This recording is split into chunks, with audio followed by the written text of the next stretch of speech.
Mary Kay Cabot's name carries weight in Cleveland football circles, but her recent defense of Kevin Stefanski's quarterback decision has sparked quiet outrage. While Dillon Gabriel continues to struggle on the field, Cabot stood firmly behind the Browns' coaching staff, suggesting their decision to bench Shedeur Sanders is strategic rather than political. But when a top-tier Heisman winner is shelved behind an inexperienced third-rounder, questions surface. Was this a move for development or deflection? Cabot's commentary, positioned as insider insight, has instead come across as institutional protectionism. Rather than advocating for the most talented player, she appears to be shielding decisions that align more with front office ego than on-field results. If you're into the real story and all the messy twists they don't show on highlight reels, go ahead and subscribe. And if you're sticking around to see how this Browns QB chaos plays out, you should definitely be subscribed. Sideline. The real story isn't about one media voice defending a coach. It's about how an elite quarterback prospect like Sanders is being maneuvered into a waiting game that could define his career. The Browns' choice to ride with Gabriel despite his inconsistencies reflects a deeper pattern of organizational conservatism, one where protecting draft decisions and coaching reputations overrides pure performance. This slow-play approach may frustrate fans, but it sets the stage for a seismic shift when Sanders finally steps in. If he delivers, every delayed start becomes part of a calculated build toward a quarterback revolution in Cleveland. Shedeur Sanders is watching from the sidelines. A former Heisman winner, a top draft prospect, a quarterback with elite arm talent, mobility, and the kind of field IQ that gets compared to NFL legends. And yet, he's stuck behind Dillon Gabriel, a third-rounder, a rookie with middling performances, and no real signs of being a long-term solution.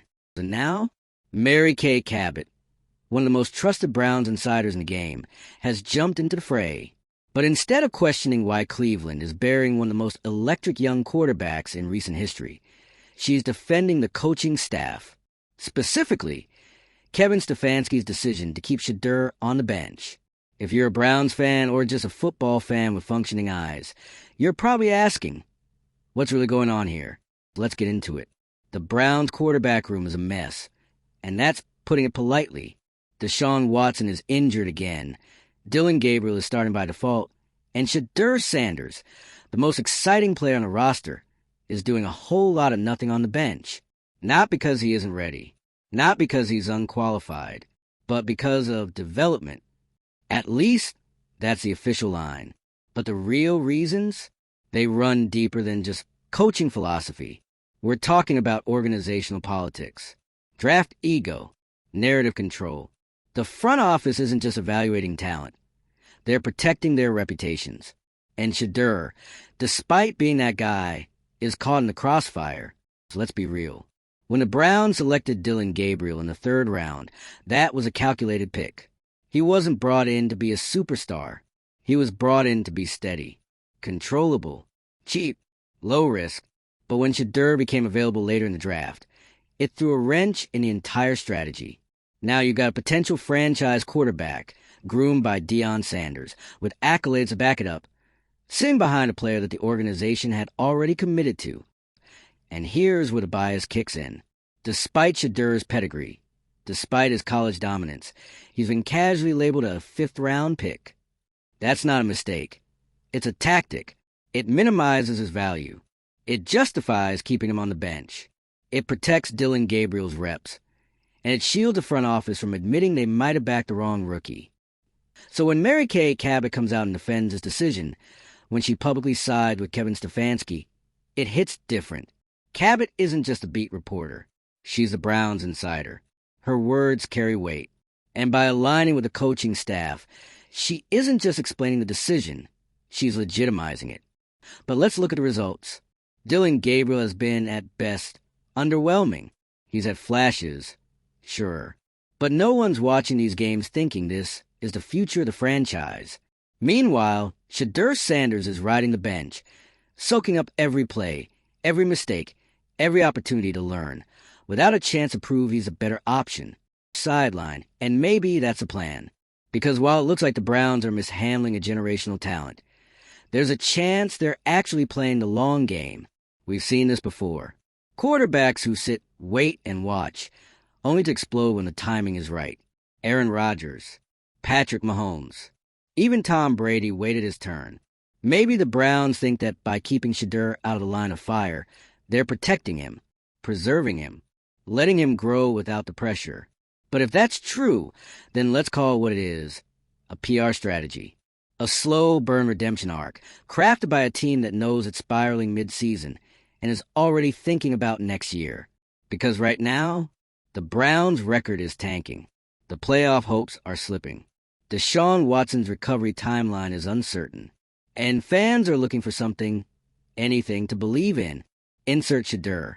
If he steps in late in the season, during a stretch of desperation and disillusionment, the narrative writes itself.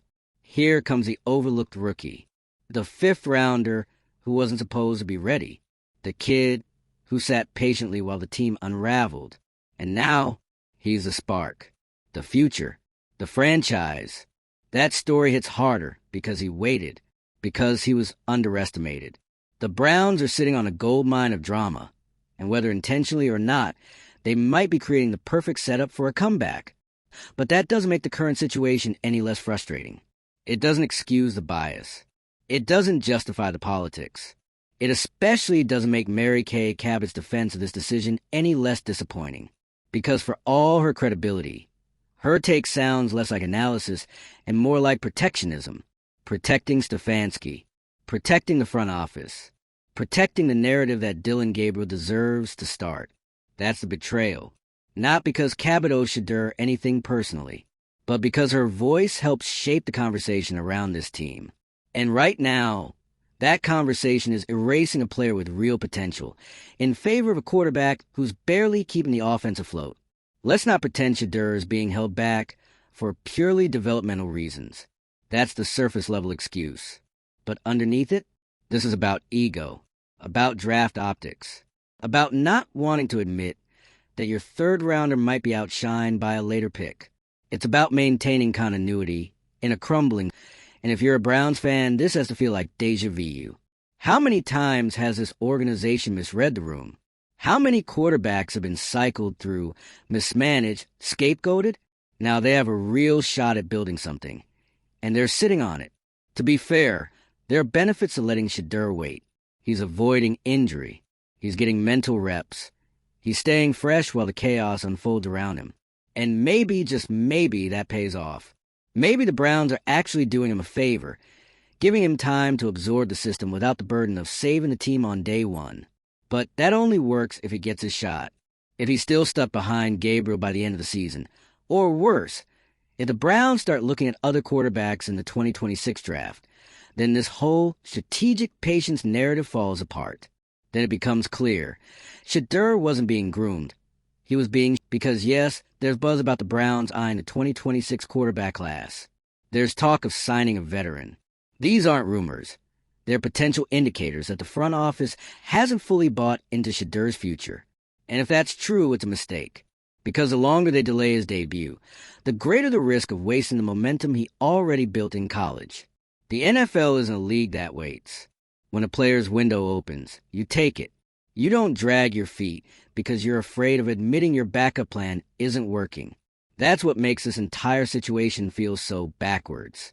The Browns have a player who could change the trajectory of the franchise, who could re-energize a fan base, who could become the face of the team if just given the chance. And instead of leaning into that, they're managing egos. At some point, you have to stop overthinking it. Talent is talent. Performance matters more than draft position. If Shedeur is better, and most people think he is, then he should play. It's that simple. Until then, we're stuck in this weird holding pattern, watching Dillon Gabriel try to hold the offense together with duct tape, listening to Mary Kay Cabot tell us it's all part of the plan, and wondering how long this franchise can afford to keep one of its best assets on the shelf. Because if Shedeur finally gets the nod and delivers, it won't just be a win for the Browns. It'll be a vindication for every fan who saw the potential from day one. It'll be the comeback story this team desperately needs. And it'll expose the uncomfortable truth that this team nearly let politics and pride fumble a future star. Let us know where you stand. Should Shedeur start now, or is the long game worth it? Drop your thoughts in the comments. If you're just as baffled by this quarterback drama as the rest of us, hit that like button, share this with fellow Browns fan, and subscribe so you don't miss the next meltdown. Because with Cleveland, there's always another one around the corner. The strangest part? None of this is new. For this franchise has a long and exhausting history of quarterback infusion. From failed draft picks to overpaid veterans, the Browns have turned quarterback roulette into an organizational tradition. And just when it feels like they've finally stumbled into a promising situation, what do? They stall. This isn't just about protecting Dylan Gabriel's ego. This is about optics. The front office made a call. They drafted Gabriel in the 3rd round. They sold it as a solid, smart pick. If they bench him now for Shedeur, who they didn't invest the same draft capital in, it sends a message. One they don't want to send. That they were wrong. That the guy they took in the 3rd round isn't the answer. That maybe, just maybe, their 5th round flyer is the better player. And in the NFL, draft capital isn't just a number, it's currency. It's job security. Coaches and GMs stake their reputations on who they choose. Admitting a mistake, even early, can get people fired. So instead of playing the best player, teams often play the safe one. The one that keeps everything looking tidy on paper, even if the product on the field is struggling. That's the unspoken part of all this. The politics. You think Kevin Stefanski is going to throw his 3rd rounder under the bus after a few rough games? Not unless he absolutely has to. Because once you admit that mistake, the clock starts ticking. Not just with quarterback, but for the coaching staff too. Suddenly the questions start piling up. Why did you pick him? Why isn't Shedeur playing? Why can't this team develop quarterbacks? It's easier to ride it out. Blame the schedule. Blame the injuries. Blame rookie growing pains. Anything but admit you're sitting a guy who's more talented because of internal optics. Now enter Mary Kay Cabot, longtime insider, respected voice, and someone who's usually in lockstep with how this franchise wants its story told. Her defense of Stefanski's decision to stick with Gabriel isn't just commentary. It's a signal. It tells you exactly where the organization's priorities lie. Not with unlocking Shedeur's potential. Not with giving fans the most exciting product on the field. But with protecting the institution. And that's what makes her comments feel like such a betrayal. Because when Cabot speaks, people listen. She has the credibility. She's been around. She knows the game. So when she sides with the status quo, it gives the whole thing legitimacy.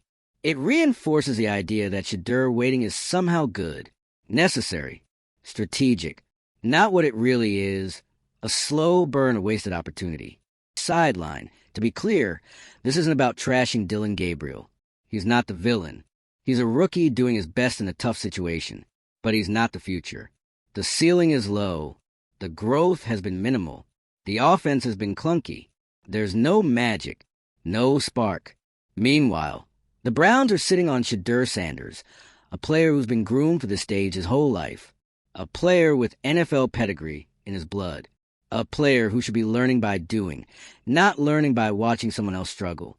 But instead, he's on the bench because the front office doesn't want to look bad, because the coaching staff is clinging to their decisions, because Mary Kay Cabot is out here softening the blow for a fan base that's being told to trust the process. Again, you have to wonder how long this patience is supposed to last. Let's say the Browns continue to lose. Let's say Gabriel continues to flounder. Let's say Watson doesn't come back at full strength. What then? At what point does development give way to desperation? Because the longer Shedeur sits, the more pressure builds. The more the media starts to ask questions. The more fans start calling for change. And if or when that moment comes, when the Browns finally turn Sanders, he won't be stepping in quietly. He'll be stepping in as the answer, the fix, the last hope of the season. And that's a lot, even for someone like him. But maybe that's what the Browns want. Maybe they're holding him back until the moment is so dramatic, so chaotic, that anything he does looks like a win. If he plays well, he's a hero. If he struggles, it was already a lost season. No one's to blame. It's the perfect setup. Cynical? Absolutely. But this is the NFL. Franchises protect themselves first. Players come second. The frustrating part is that Shedeur has already proven he can handle pressure. He didn't get a Heisman for nothing. He didn't dominate college football because he was lucky. He's the real deal. But right now, he's a pawn in a much bigger game. One that's less about football and more about protecting. Even more ironic, by keeping him benched, the Browns might actually be building the perfect storyline. You can see it already. The humble, overlooked backup who waited his turn. The guy no one believed in. The guy labeled a fifth-rounder, like it was some sort of curse. Then, when it mattered most, he steps in and saves a season. That's not just a comeback. That's a legacy. And the Browns love a redemption arc. It keeps fans invested. It keeps the media guessing. It keeps the drama alive. But let's be honest, none of this had to be this complicated. If this team was just playing the best player, Shedeur would already be under center. Gabriel would be the backup. The front office would eat their pride, and everyone would move on. But that's not how the NFL works. Not when egos are involved. Not when reputations are on the line. And definitely not when the media starts running interference. That's the real heartbreak here. Shedeur Sanders isn't being outplayed. He's being outpoliticked. And until the front office stops caring more about perception than performance, this is what you get. A slow drip of frustration. A season of what-ifs. A fan base forced to wait while talent sits untouched. But hey, if the Browns do turn to Shedeur later this season and he does ball out, you better believe everyone will pretend it was the plan all along. Cabot will write the redemption narrative. Stefanski will claim he always knew. The front office will pat themselves on the back for developing him the right way. And no one will talk about the wasted games, the missed chances, the weeks of settling for less while the answer was sitting on the bench. Until then, fans are stuck watching a mediocre team make safe decisions, waiting for anyone to take a risk, and hoping that when Shedeur's moment comes, it isn't too little, too late. Shedeur. And here's the part that no one's really saying out loud, but everyone's thinking it. If Shedeur Sanders wasn't Shedeur Sanders, if he didn't come in with all the hype, the name, the spotlight, would he be getting the same treatment, or would he already be playing? Because this isn't just about development anymore. It's about controlling the narrative. The Browns front office doesn't want to look like they're giving in to media pressure. They don't want it to seem like Deion Sanders' son is walking into the league and rewriting their quarterback depth chart just because he might be better. That's not how this franchise operates. They like control. They like process. They like their guys. And Shedeur, as talented as he is, he wasn't really their guy. Not the way Gabriel was. Dillon Gabriel was picked with intention. A third-rounder is an investment, a signal that the organization has a plan for you. Shedeur falling in the draft, despite all his talent, made him a value pick. Let's see what we get type. But now that he's shown promise in camp, in practice, in the building, now it's uncomfortable. Because what do you do when your backup outshines your blueprint? You stall. You create a narrative of patience. You send your top insider out to explain why the bench is actually the best place for him. You talk about protecting a young player's confidence. You say the game is too fast right now. All the classic lines. But none of it changes the truth. Shedeur Sanders looks like a quarterback ready for a shot, and the Browns look like a franchise terrified to admit it. And then there's Deshaun Watson, the ghost looming over this whole conversation. His return is supposed to complicate things, but in reality, it just delays the inevitable. Even if Watson comes back, he's been wildly inconsistent, injured, and frankly, not the version of himself that the Browns paid for. So what happens if Watson flops again? If the offense sputters, do they go back to Gabriel?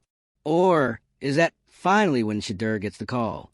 It shouldn't take a total collapse to try something new. That's not strategy. That's damage control. The saddest part is that Shedeur's not complaining. He's not leaking quotes. He's not pulling a trade me stunt. He's keeping his head down, doing the work, watching, learning, staying ready. And that's exactly why people are rooting for him. Because he's handling this mess like a pro. Better, honestly, than some veterans would. But at some point, patience stops being noble and starts looking like mismanagement. You can only develop someone for so long before it becomes obvious that you're just scared to let them play. And when the team's losing, when the locker room needs a spark, when the fans are begging for something new, that excuse doesn't hold up anymore. The organization has tried to frame this as a chess move. But right now, it looks a lot like checkers. Repetitive, obvious, and just going in circles. Every week Gabriel starts and struggles. You're wasting valuable reps. Every week Shedeur sits. You're delaying the growth you claim to be prioritizing. There's this weird disconnect between what the Browns say and what they're doing. They say they believe in talent, in competition, in playing the best guy. But that's not what's happening. What's happening is fear of shaking things up, of making the wrong call publicly, of having to answer for putting the franchise in Shedeur's hands sooner than expected. But you don't win games by avoiding tough choices. And you definitely don't build a franchise by burying your future. Right now, Shedeur Sanders is the Browns' best-kept secret, a weapon sitting in plain sight. The longer they keep him hidden, the more they risk fumbling his momentum, his confidence, and this golden opportunity to inject real excitement into a team that's dangerously close to flatlining. We've seen this movie before. The late-season rookie takeover, the unlikely rise, the why didn't they start him sooner debates. It's a tale as old as time. The only question is whether Cleveland is going to be the team that gets ahead of it or the one that gets dragged into it when it's already too late. So yeah, Mary Kay Cabot might think this is all going according to plan. That Kevin Stefanski is making the smart move. That patience is a virtue. And maybe in a vacuum, that's true. But in the real world, in Cleveland, with this roster, this season, and this quarterback situation, it's starting to look a lot more like a missed opportunity. So what happens next? Do the Browns ride out the rest of the season with a quarterback carousel and a growing list of excuses? Or do they finally take the risk, put ego aside, and hand the ball to the most promising young talent they've got? You already know what the fans want. Let us know what you think in the comments. Should Shedeur be the guy right now? Or are the Browns doing the right thing playing a long game? Make sure to hit that like button if you're ready to see him start. Share this with your fellow Browns loyalists. And don't forget to subscribe so you don't miss what happens next. Because however this story ends, one thing's for sure, it's not staying quiet for long.